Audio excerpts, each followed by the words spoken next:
In one of those distant conversations, they spoke of love and war and peace. They were gathered round somewhere out there, and in the cold they chased the heat. Thoughts of days that they'd remember, times some wish they could forget. Lives they loved and lost, friends left behind, and some that hadn't left there yet. On a cold day in December, we sat and watched the crowds go by, drinking coffee, trading stories, how changing winds they shaped our lives. We spoke of love and loss and who survives, why some never get a chance, haunted by those who got left behind in this never-ending dance. You find the love that finds a way, speaks a language to your heart. Time to taste just like the sweetest fruit, softens up the hardest part. Can be so total and complete, like a spark that hits the flame, lives and breathes in separate parts.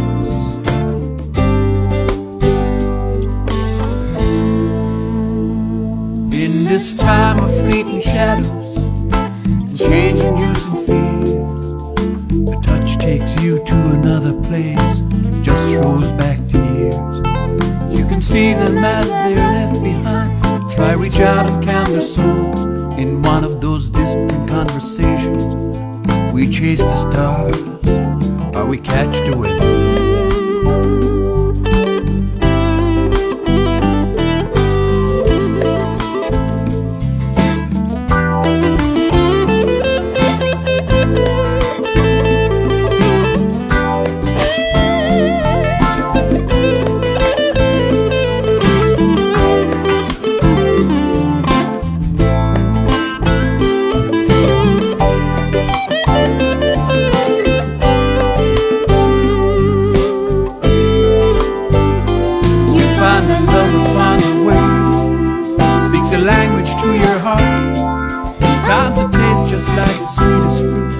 Softens up the hardest parts, can be so total and complete, like a spark that hits the flame, lives and breathes in separate parts.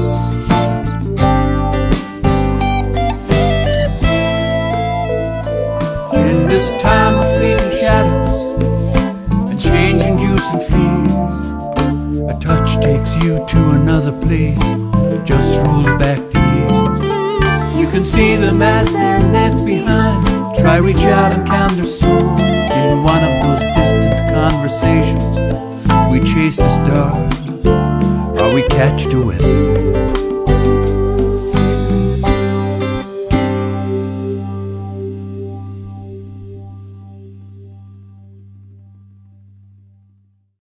Now, hello and welcome to Be My Guest with Michael O'Donovan from Limerick. And Michael is a very interesting man from many points of view.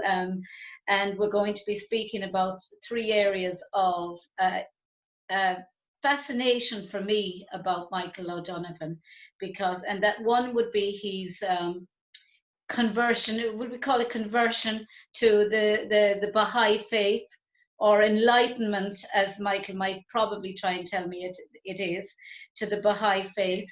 Secondly would be his passion and his musical career, because he's a very renowned singer-songwriter here in Limerick.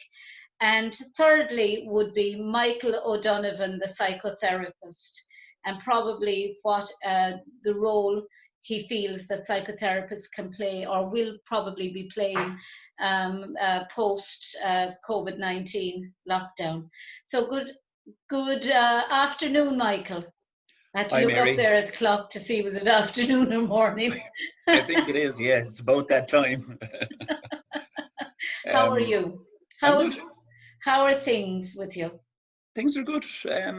Look, we're living in strange times and adapting, it's good. Things are good. Yeah, it's very good. Well, I mean, did you learn anything from since you started going into lockdown that you think have been valuable to you that you didn't know beforehand? Well, Learning I to mean, look, be it's strange. technological. I suppose the one thing I've learned is that, look, I don't know if I'm doing too much different than I did this time last year. The one thing I suppose that catches you is when you're told you can't go here, told you can't do this. That's it. You miss kind of being able to go to the seaside or go and meet friends or lounge around coffee shops or whatever it is. Your autonomy has been taken away. Yeah, totally, completely. And your choice, this choice of being able to diversify or distract yourself at particular times, And I think the only thing that I find sad about this whole lockdown is the way people seem to be turning on each other at times, for all the good that's happening. I mean, I'm looking at the people queuing up outside Pennies. They've been locked down for 9 weeks nearly, and they're queuing up for Pennies, whether you think it's Pennies or not. People videoing children in queues, people videoing adults in queues. Nobody has given them their permission to video them, and it's almost like, you're saying, oh, we're doing the right thing, and nobody knows whether they're doing the right thing or not, to be honest. No, and look, if somebody We're wants all to only queue up to going go on to blind Pennies, faith. and if for them that's a sign of getting out, look, fair play to them. You as a psychotherapist know that people's minds are in different places, and some people can cope with lockdown. Other people, people, are doing the best they can, I think. And Yeah. we've been very good for 9 weeks. And I think if people want to queue up at Pennies, That's their choice. I'm not going to video them. I mean, I've seen bigger queues outside Thomond Park when there was no lockdown. Yeah, but And, people will say that, there's no, the 2 meter distance hasn't been observed. I just feel, I'm not going down to Pennies. I'm not just Pennies, but I haven't gone into shops and that. So, I feel that everyone should mind their own business, and leave people, alone. Yeah, like I said, if that's what they want to do. I mean, I saw the same thing in Dublin and Cork. I think that you've got similar queues outside places, but I'd be just worried people would be scapegoated. yeah, look, I was driving out the road the other night and I saw queues going into McDonald's. Yeah, I heard about that. And look, it's what people are doing.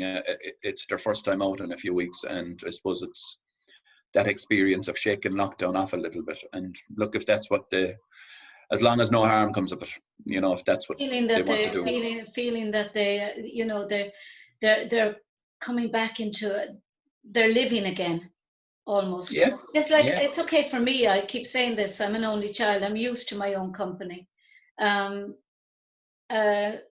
It's hard when you're told to lock down and you're told you can't go anywhere. If you choose not to go places, that's your own choice. But when you feel, one, you've been told not to, and two, that if you do go places, people are going to be videoing you.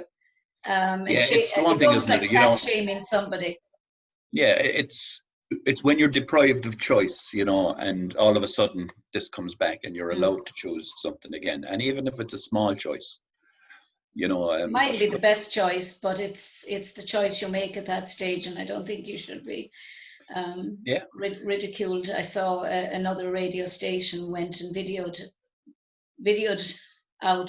outside it, and I just thought, okay. I suppose the places of value on the news there.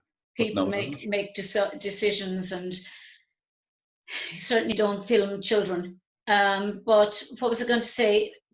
Speaking of choice, Michael, you made a choice some years back to become a member of the Baha'i community and to follow Baha'u'llah. Tell me about that, Michael. Well, many years ago, I was brought up as a Catholic in Limerick. My parents were Catholic. All my family were Catholic.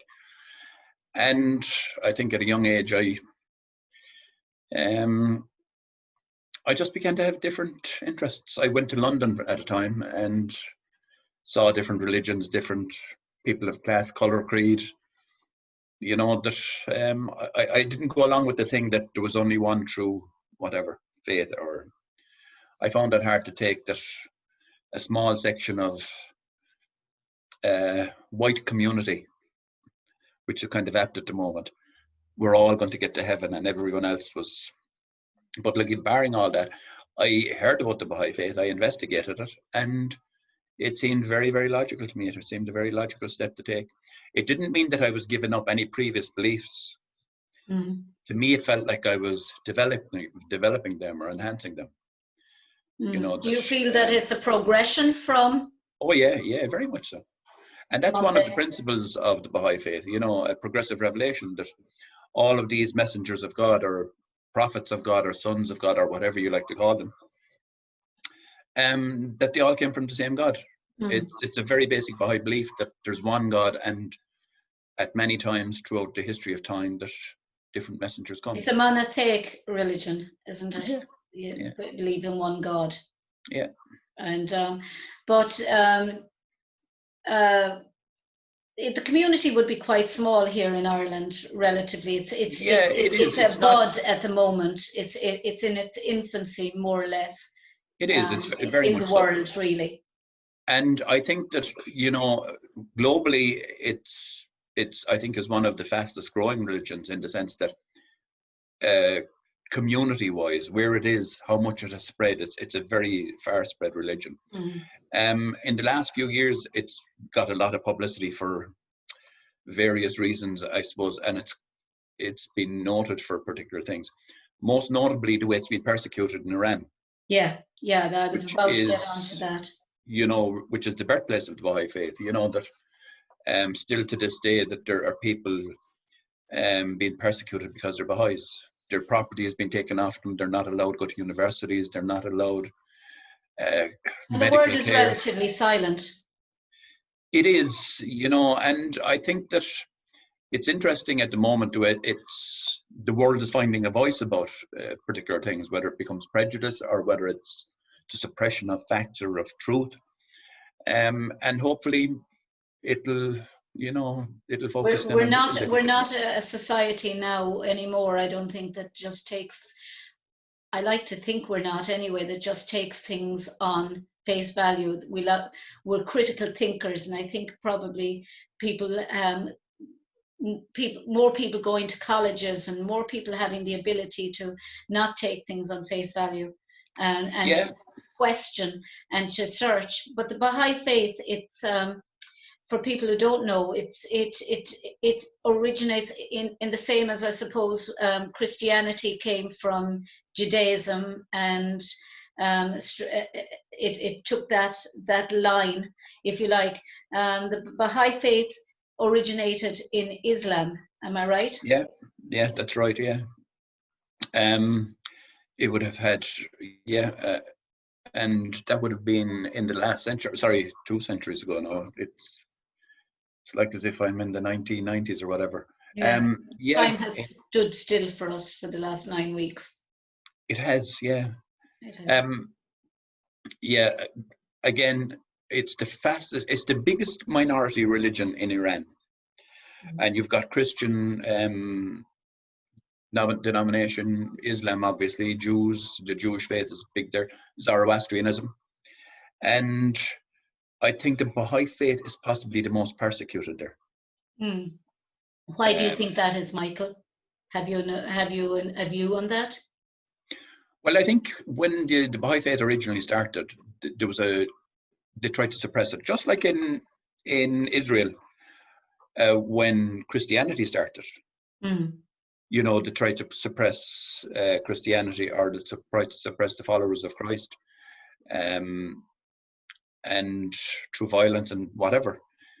They did the same in Iran towards the Baha'is and the early Babis. Is it a fear of the unknown and a fear of change? We're all afraid of change in some respects. We all fit into our comfort zones and we like to stay there because I think as human beings, most of us, I certainly don't like change.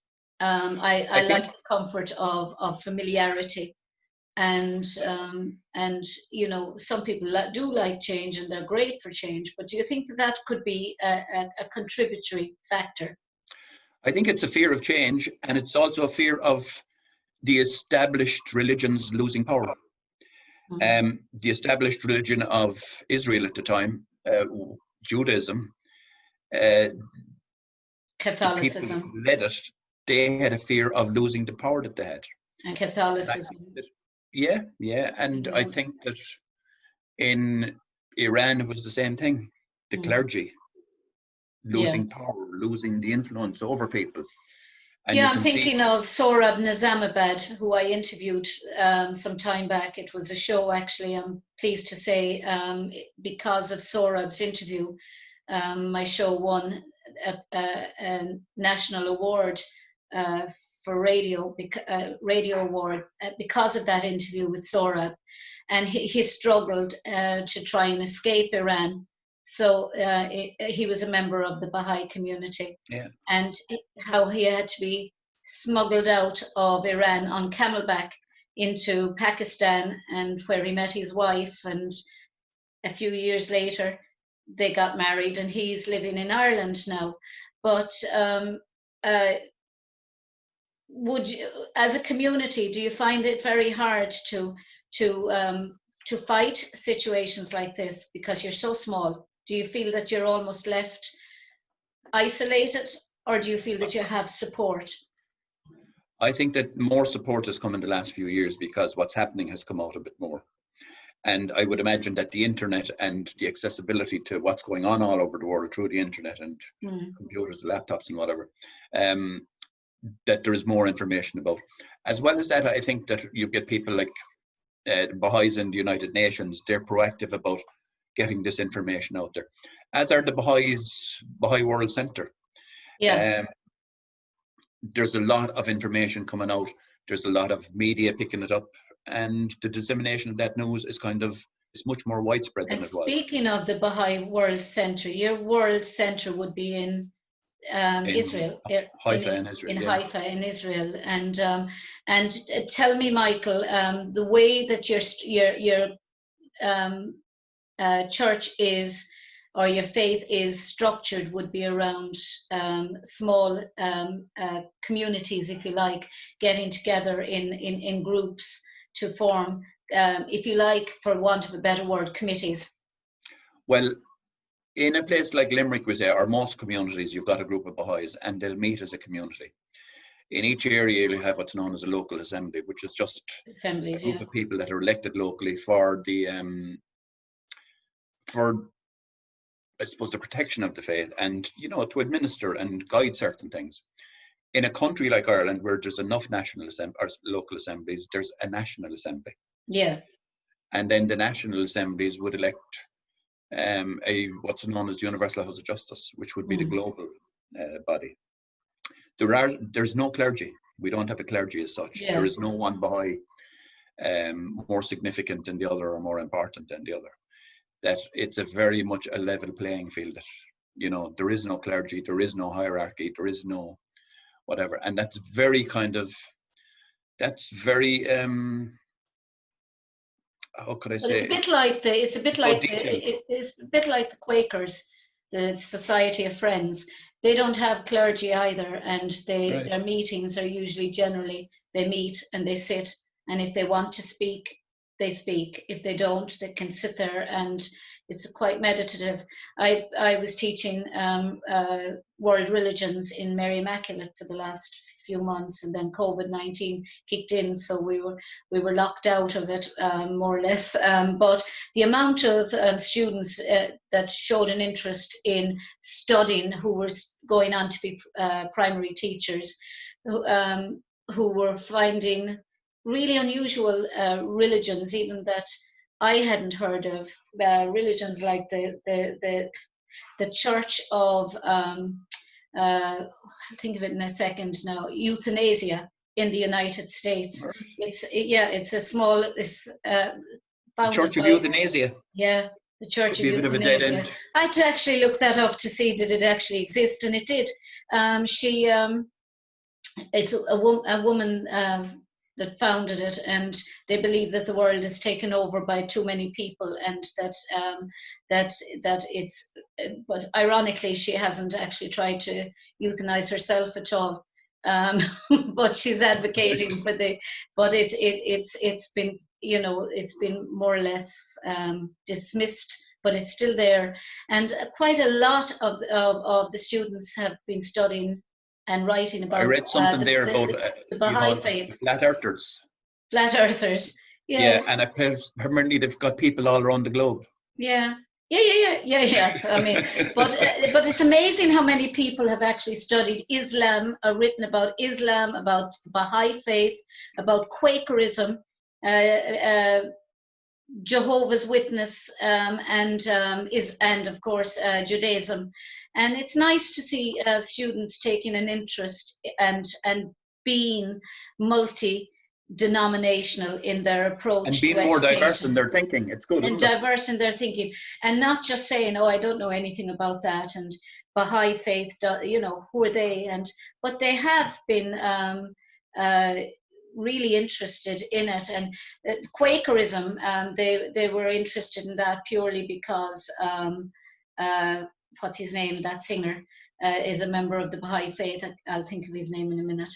But the minute they heard that he was interested in it, or that he was a member of the Quakers, they got interested in him. I'll think of his name in a minute. But so, do you think is it an uphill struggle, Michael, to be, I suppose, the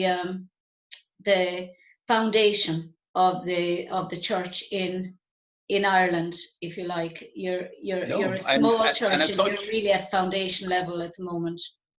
I wouldn't think of us as a church. We're a community, and no, it's not an uphill struggle. I think that, look, by and large, people will become more interested and more attracted to this as more information comes out. And I see it as a very logical progression that, you start at one, move to another, and move to another. Um, it's a process. Mm. That I think that if you're interested in religion and you pursue it, that it's very logical to be interested in Judaism and see where Christianity came from. And if you're interested in Christianity, to see where Islam came from. And likewise, to see where the Yeah, Baha'i because faith. if you look at Islam and Christianity and Judaism, they're three Abrahamic religions. They all Yeah. came from, we all came, we're like three brothers and who just don't get on. And that's interesting, isn't it? When you It think of what is. the religions preach And then if and you look at the all the other writing. religions springing from them, they're all more like, we're like three brothers in a gene pool, a genealogical or a tree of life, if you like, and all the branches of it are like offspring of those three main Abrahamic religions. But And I mean, again, like I say, when you read what the religions preach, you would think that the natural progression, that they'd all get on and all follow each other and one would all be think that interested. everyone should get on, because Yeah. at the very heart you have the same blood, if you like, the Yeah. same gene. You came from the same gene pool eventually, but you've just branched out in different directions and followed different paths. And most of the paths have been actually determined for you by your parents or by your ancestors or tradition. And Yeah. And the environment that we grew up on, what we're taught, what we're learned. I mean, I but knew you the followed your environment own that I grew up path. in. You took your own path. You branched off from what you were given at birth, or assigned to you at birth, or at Yeah. baptism. You And as then such, chose your own path. I was chatting with someone lately about that. And I mean, I didn't have a choice in what I became at birth, None of us does. or, whatever age I was. Whereas as a Baha'i, you're taught about certain things. And if you want, or if you choose to become a Baha'i at 15 or 16, you can do so. Mm. You're not immediately baptized or christened into a Baha'i family in the sense of that I once your child is understand born. the concept of that, and I think it's wonderful. In theory, it's wonderful to give people the choice at 15. But where I No, it have, doesn't have to be at 15. People will or wait till they're whenever, 19 or 20 or um, 30 or whatever. but I suppose I'm of the belief that, and maybe it's the era I grew up in that I'm of the belief that you have to be given something at growing up. You have to be given some code of values, or whether that be the way you're brought up as a human being, as a decent, upright citizen who has compassion for others and respect and tolerance. But yet, when it comes to religion, I feel that, you know, it's not wrong, or there's nothing wrong with bringing somebody up in the core values of the Oh, yeah. parents, and then And maybe give them a set saying of to them, values to. when you're older, you can decide whether these were the. But if you're brought up in any religion, irrespective of what it is, but you're brought up with a healthy respect for Yeah. other people's religion, while being brought up as a Roman Catholic and proud to be a Roman Catholic, but having respect for and seeking out and wanting to know about a natural inquisitive search for knowledge about other people's religions, but being as having your foundation in the religion that you were brought up with through your parents. I think that's wonderful also. I mean, I was brought up as a Roman Catholic. My father's side were Protestants. My great-grandmother was Jewish. And my best friends are, all her children and her husband are Muslim. And I mean, my friends now are Baha'is. My other friends are Baha'is. So, you know, but at my very core, I'm Roman Catholic, and I wouldn't want to change that. Nor would I want to try and, I suppose, influence other people to change theirs. But I do agree that I do feel that you have to be given something you can't wander aimlessly until you reach 30 or 25 or 15 without a core family value. No, it keeps on breaking up, Mary. Your picture keeps on freezing. You're absolutely perfect on mine. Thank you very much. That's all that matters. But we'll move on now to Michael, the musician. Right, Michael, the musician. Well, look, I play music. I enjoy it. I love it. I've always had an interest in music. Yeah. And starting at a young age. My father was a musician, and my grandfather were musicians. My mother played music. And I suppose I grew up at a time when music was very rich. Yeah. You know, and there was so much, you know, whether it was local talent in Ireland, you know, that I remember the Clancy brothers and all of these things, and that aspect of things, and coming into a time when you had the 60s boom, the Beatles, and before that Presley and all of these people. So who would you say is your biggest influence?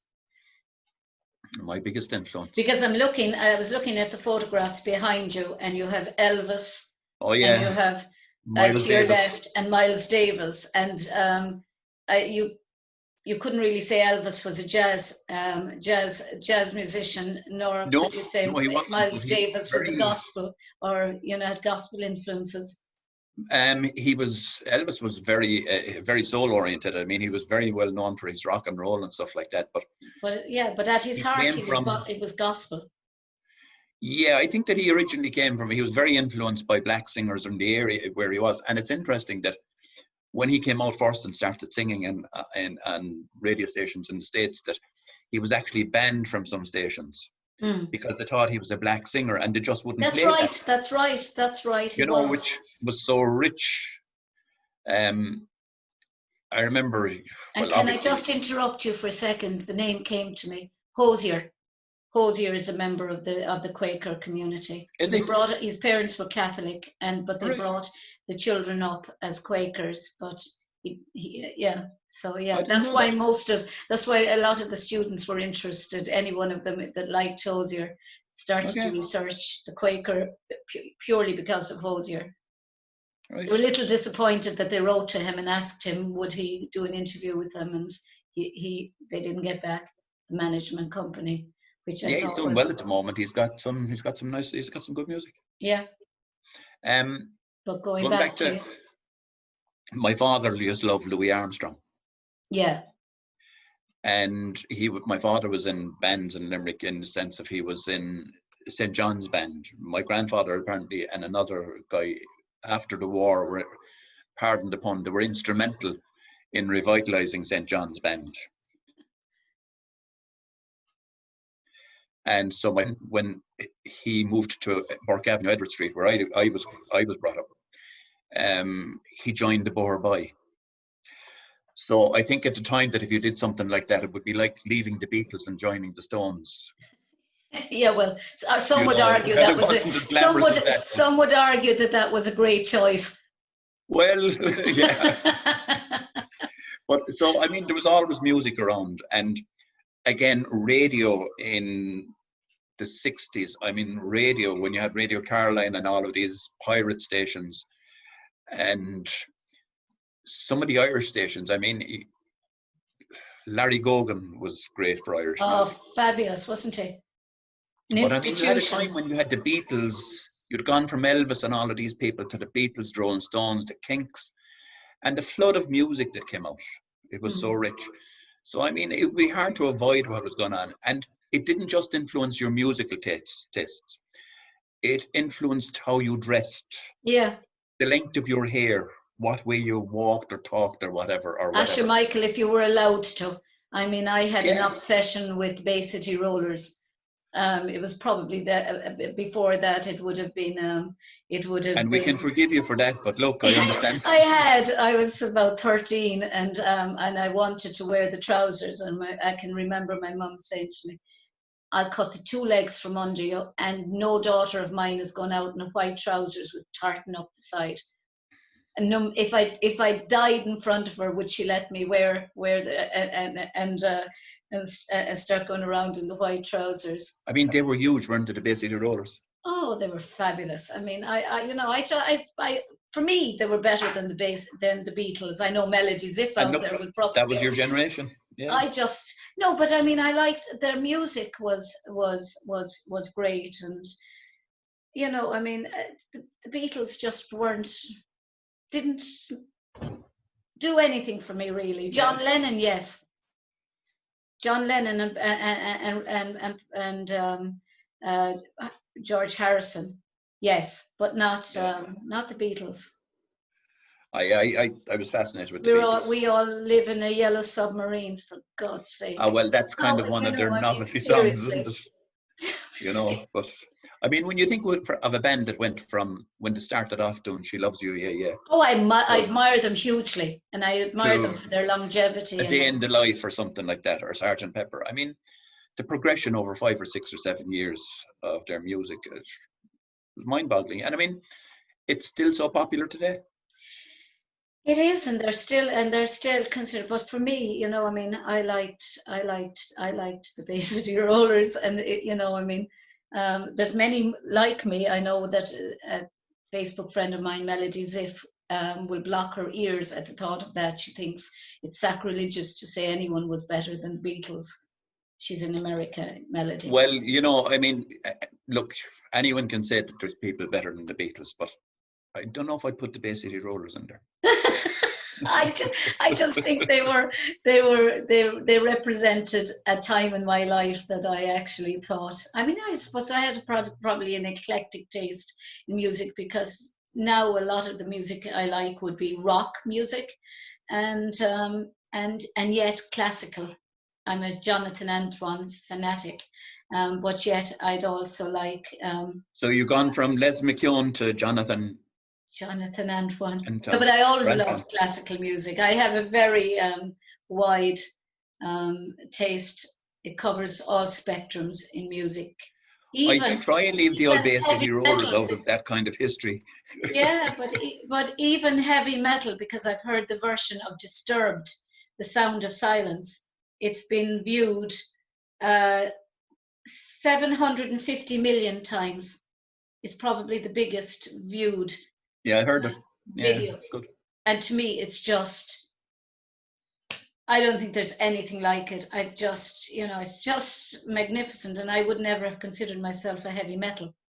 But would you be tempted now to go gothic like you were, you know? No, I was never. Like I was you were never. going to do the Bay City Roller stuff. I've had the black moments as well, the black outfit moments. Yeah, I have my moments of black, and then I have my color moments. So yeah, I'd be a bit of an oxymoron. And you know, the Bay City Rollers, was there a kind of a skinhead thing? Oh no, I never went through. I never went through that. I was a The very boots girly. and the kind So I of was a very tartan and girly girl, but I would. I like. Yeah, I like an. I love Meatloaf. Always loved Meatloaf. Not just for look, his singing, but his performance, his stage presence. He's just, to me, he was just magnificent. so look, you're giving me a lot to think of here, and As linking a up with psychotherapy, psychotherapist, as a meatloaf, psychotherapist, basically rollers, and psychotherapy that, Michael. I think psychotherapy would be lost on you, Mary. But go on So anyway. getting back to proper music, and look, I'm only messing. If you like the Bay City Rollers, Love fair him. play. It takes a brave woman to be able to stand up and say, I liked, and in saying that, I know a few people that actually really liked them as well. Yeah, Yeah, and that's I love Garth Brooks, and people would, I know people who actually say that. So go on. Yeah. Garth Brooks, yeah. So yeah, that's, getting back to music. Back to music, away from Meatloaf and Bay City Rollers. Shame on Um, you. Getting back to music. Yeah, I grew up at that time, and there was so much influence around, and eventually you kind of get a guitar and you start playing it or whatever. I was lucky in that a lot of my friends, a lot of the people I knew were very much into music. Mm. And some of them became fabulous musicians, and they still are to this day, and mixing around in that circle. So yeah, it was huge influence. And like I say, at the time, it was more than just listening to a song. Mm. It became a way of life for some people. Fashion, clothes, hairstyles, everything, Did you go through any particular fashion fad? Well, I never bought a tartan trousers, no, never did that. But, the hair Guys, it changed happens. and the clothes changed a bit and whatever, But and look, we all go through fads in our lives, whatever they are, Yeah. you know. So what And was I yours? suppose I suppose just listen to music, the Yeah. music that I liked. The friends of mine that I had, how much we placed a value on music, and What was the first album you ever bought? I think the first album I bought was Rubber Soul by the Beatles. But my sister would have been very much into Elvis and Cliff and all of these people. Oh, Elvis was Loads of amazing. singles. And it was before the albums really took off, that she'd loads of singles. Del Shannon, Elvis, Cliff Richard, I don't know, just and a cast of thousands. And when you think of your wife, when you first met, what album would you think that reminds me now of the Well, I first remember time we buying went her an on a album date? actually, and it was Bruce Springsteen, and it was The Wild, the Innocent, and the East Street Shuffle. And I think it was his first or second album, and I remember buying that. But Steely Dan, stuff like that, Cat Stevens, all of that stuff. Fabulous. We're starting to find an equilibrium here in Michael. I knew that Steely Dan would catch you, Mary. Not the Steely Dan, but the Cat Stevens. And jazz, the guy behind Miles Davis and jazz. Miles Davis, like yeah. But yeah, look. What is it you love about jazz, Michael? I find it fascinating. I love the type of jazz that would probably be more kind of like Glenn Miller and all that type of more show bandy, big band. Yeah. Big band. I suppose, look, it's such a wide area that, I loved the guitar playing guys. And as I said, my father loved Louis Armstrong. Mm.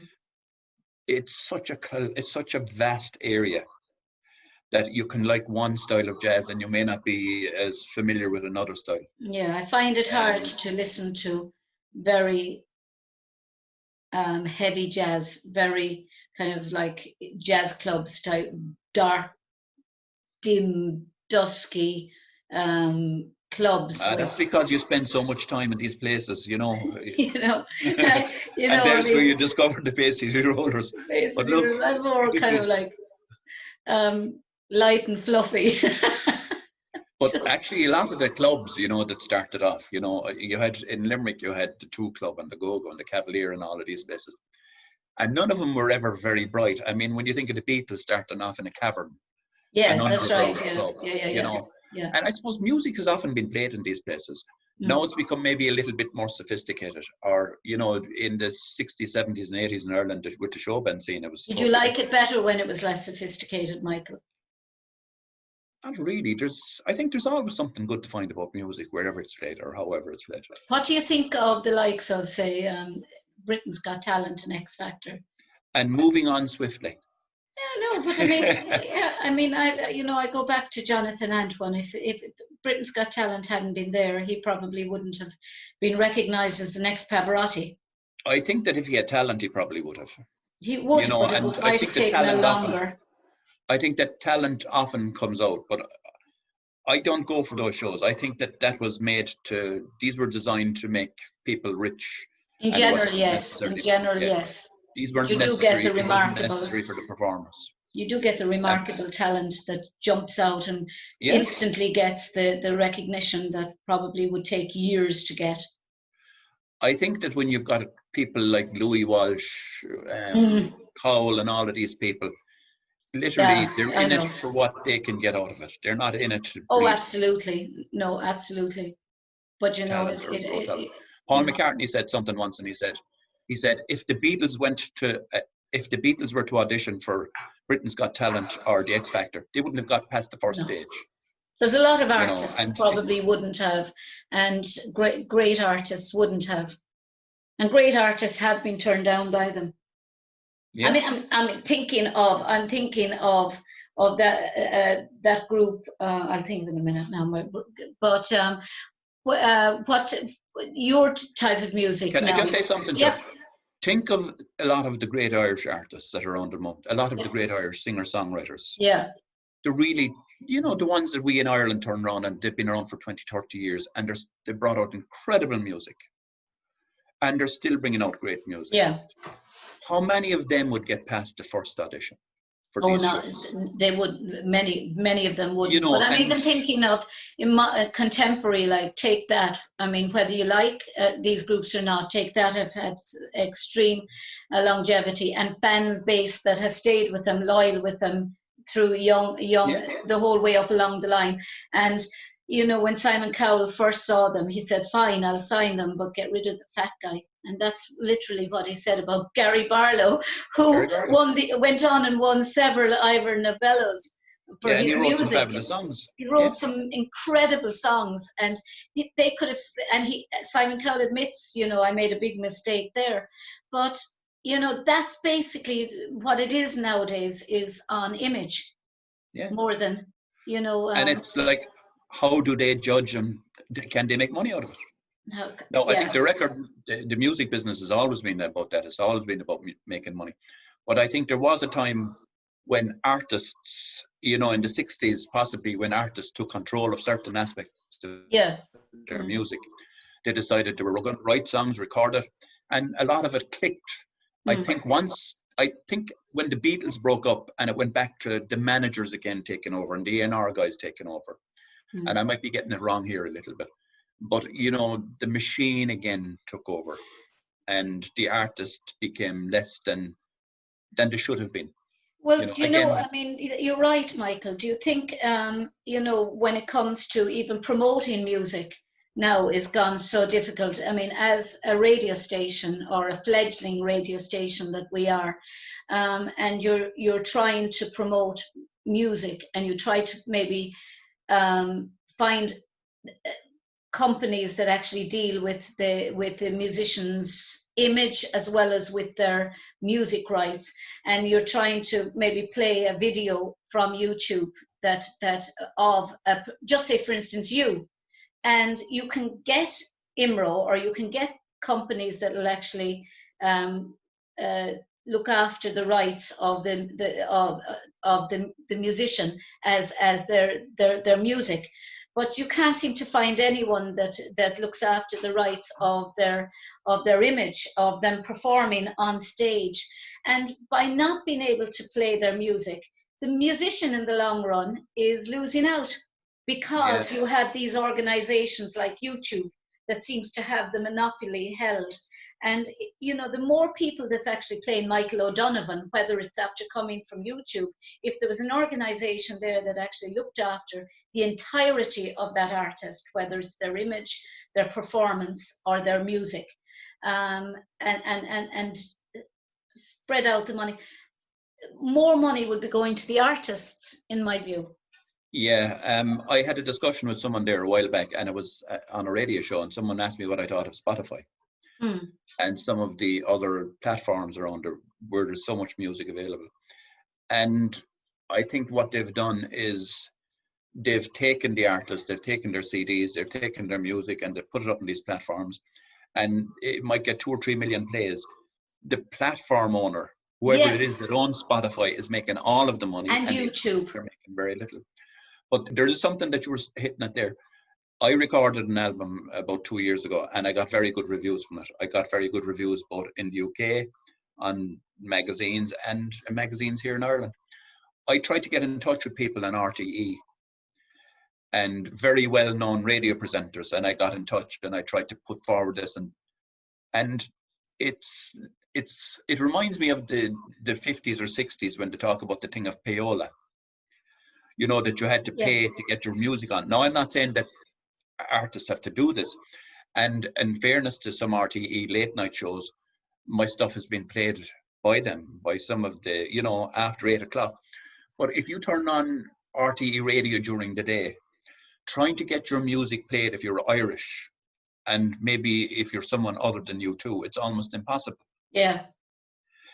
You can get Beyonce, you can get all of these, the X Factor tribute bands, whoever they are. Isn't it about time we looked after our own?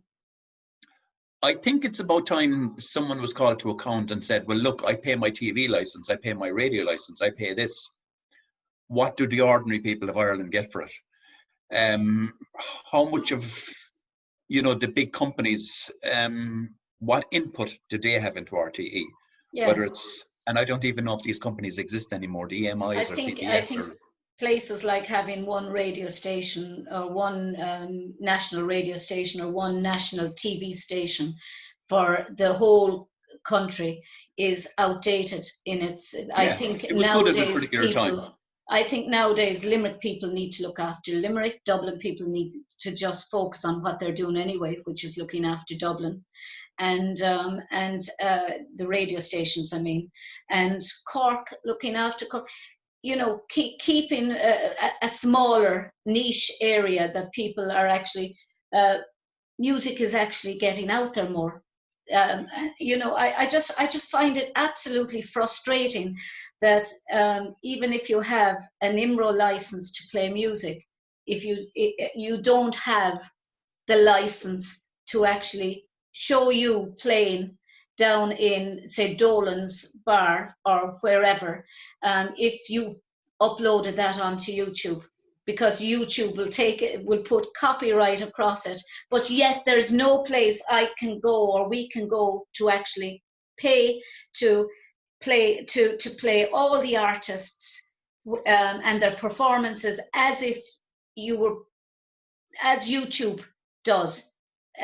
If you wanted to put the video up like YouTube does, and you wanted to show that video on your station, you should be able to find a company that actually disseminates the money out to the artists concerned in the same way as it disseminates the money out for the music only. But and you is have that to a put fact that, you know, that if you put up something from YouTube, because we have tried, you can put up the music if you've paid for the license, which we have, but you can't put up them moving in it. You have to put a still photograph up of the artist. Now, I mean, if their show is up on YouTube anyway, if you have, say, Cat Stevens singing live in the Cork Opera House, or the Point Depot or wherever, and that's up on YouTube, and if you put it up in your show, you have to put a piece of a still photograph in front of it. I didn't realize there's that. Nobody a lot of stuff that's put up on YouTube. Otherwise.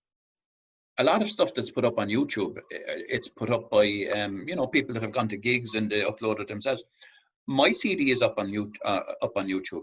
and I gave no one permission to do it. No, but you should be, the money should be, there should be an organization there that disseminates the money to you as the artist and as the writer and as the performer. And I think this is where kind of the ownership of music, or the whole thing of the talent or the copyright of this, it's kind of been devalued in this country and in other countries as well. And a lot of it has been devalued because it's so ambiguous. Nobody knows who has the copyright. Is it the person that actually put it up, or is it the artist that they videoed? Well, I have copyright to my own stuff. You have, but if somebody videos you at any of your shows and uploads it onto YouTube. Yeah, I wonder about that. I mean, do they need my permission to video me in the first place? So you're into very murky waters, and you don't know, and it's to try and find an organization that would actually, or what you really have to do is to get the artist like yourself to send you in a video. And or even then, in some way that, you know, again, oftentimes the challenges people have challenged it apparently in America, and YouTube won. They've probably got a bigger checkbook.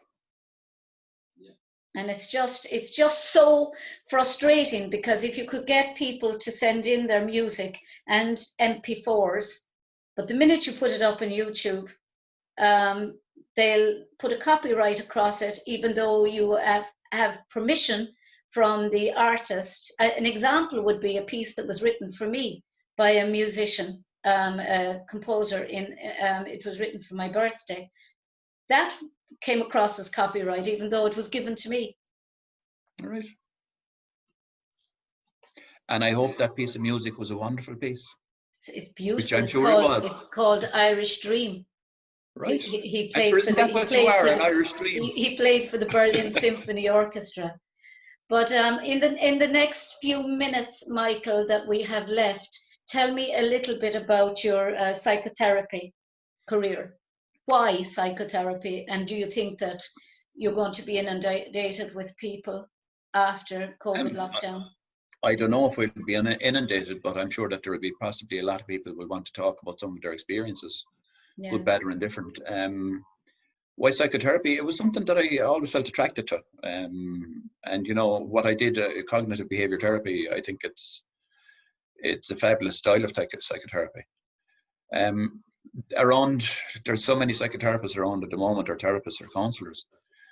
Look, hopefully they'll be helpful to someone or people when this is over, or I'd imagine that people will have particular issues to deal with.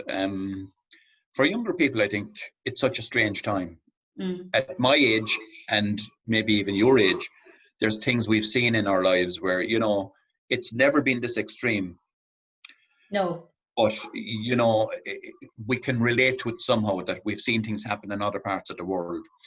Horrific stuff, catastrophes, famines, and all of these things in our lifetime. Nothing like this has ever come to our door. I could imagine if you're 16 or 17 or 19 or 20 or in your 20s, where you're used to doing your stuff every day of the week, and then your weekends come and you want to let off a bit of steam, or you want to go out or meet friends or go into town and have a coffee. And all of a sudden this choice has been removed. Now, we're lucky that has never happened to us.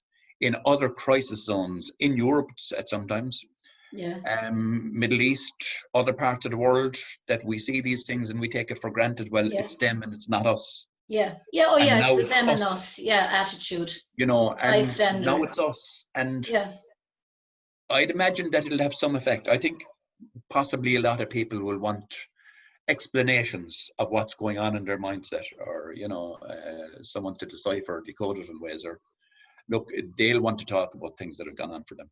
And hopefully therapists out there will help. And you know, the situation for people who are in lockdown, forced lockdown, especially who are dealing with domestic abuse, or dealing with depression anyway, and already existing feelings of social isolation. And that's compounded by the fact that they mightn't have a laptop, they mightn't have access to the internet, they may not have a TV. People think that everyone has a TV and everyone has a laptop and everyone has a friend, but not everyone has, and they're forced to. it's all very well and good saying, oh, weren't we fantastic? We all stayed in and we stayed away. I mean, look, I'm lucky enough to have a garden here, and I can go up in my garden. I can Not imagine everyone people has. living in flats Flats. and blocks of flats where, you know, Or living on the street, Michael. Yeah, or living in the street. Yeah. People that don't have a home and are forced into maybe going into big hostels, if you like. Yeah. What's happening? I mean, Do the you turn homeless thing in somebody Ireland away from the is- hostel for social distancing? Yeah. The homeless thing in Ireland it's an absolute disgrace that at this time in anyone's life that there are so many people living on streets in Ireland. I was looking at something this morning about Ireland, and it said it's one of the richest countries, supposedly one of the richest countries in the world. I think we're one of the countries with some of the richest people. Yeah, absolutely. I don't think we're one of the richest countries, and that No. wealth is not kind of... it's not spread. There's no distribution of that No. wealth. And it's always in the hands of a few people. It's interesting that, you know, at this time, at the HSE at the moment, I mean, 6 months ago, people were 70, 80, 100 people on trolleys outside in the hospital. Yeah, where are they all now? And where are they now? And, you know, this was an organisation that's getting ready to cope with COVID-19, and we'll do this and we'll do that. What about all of those people that sat on trolleys for including hours me? and I hours spent 3 days on a trolley with head injuries after knocking myself unconscious. And I mean, and 3 days terrible. in a trolley with misfortunate people, old people, elderly people. and the degrading facilities of having to try and use bedpans out in a public area with men and women all together, and the degradation of it. And, you know, I think that in this is a country where, again, not too long ago, they did a deal of 120 million or something like this with the private hospitals in Ireland. Yeah. That they take. And I mean, a small country like us that has such a dual kind of health system. Yeah. You know, we see what's happened in America, that, you know, with the deaths and the COVID-19 and people dying on the streets apparently over there. But we've had that here as well. I never thought that I'd see the day where... I remember reading something a few years ago about this girl that died in New York in a church doorway, and she froze to death. Yeah. And I thought, well, that wouldn't happen here, but it does. It does. You know, homeless well, people. Michael, I'm just looking at the time here, and it is sadly flying. It's actually moving with great alacrity, like that. I like the way you say that.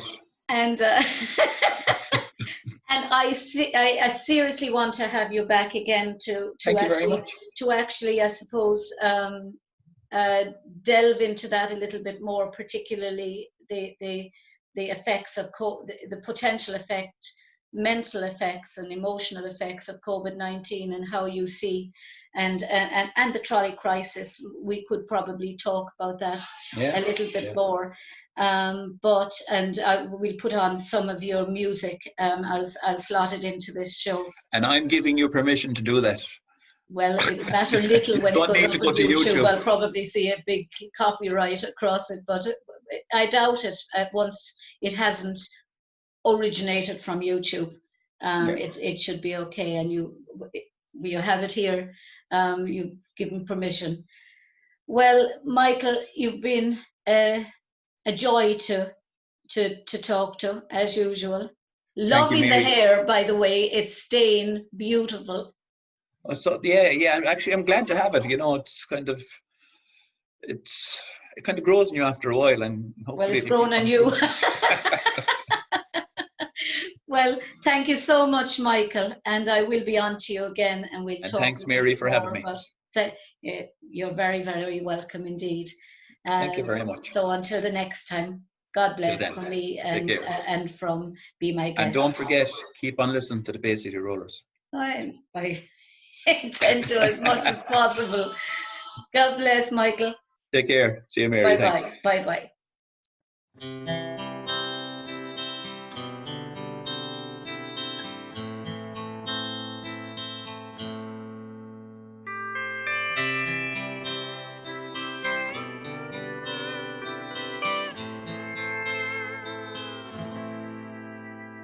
There's a time when you need somebody just to talk to and be by your aside.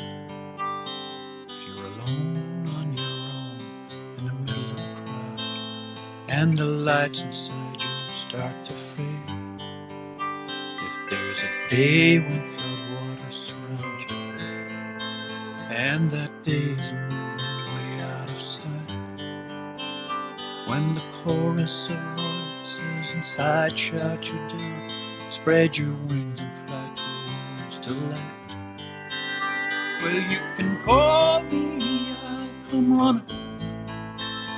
You can tell me what you want me to do, or we can just sit here and be silent. No matter what, I'll be there for you.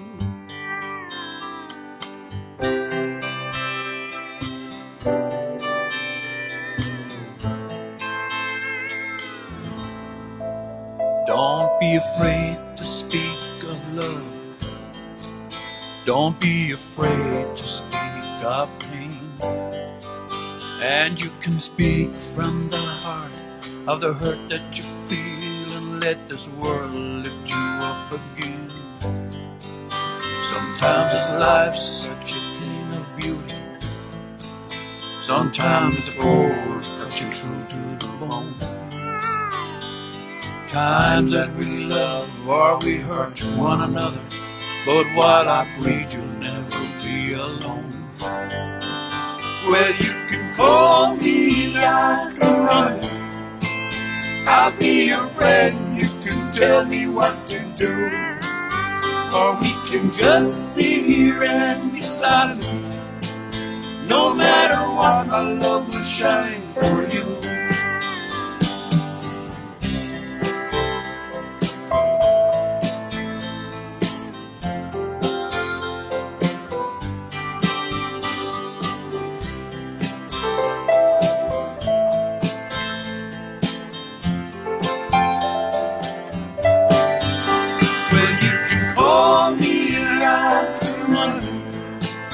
I'll be your friend, you can tell me what to do, or we can just sit here and be silent, and let the voice inside your heart speak to you. Well, you can call me, I'll come running. I'll be your friend, you can tell me what to do, or we can just sit here and be silent, and let the voice inside your heart speak to you.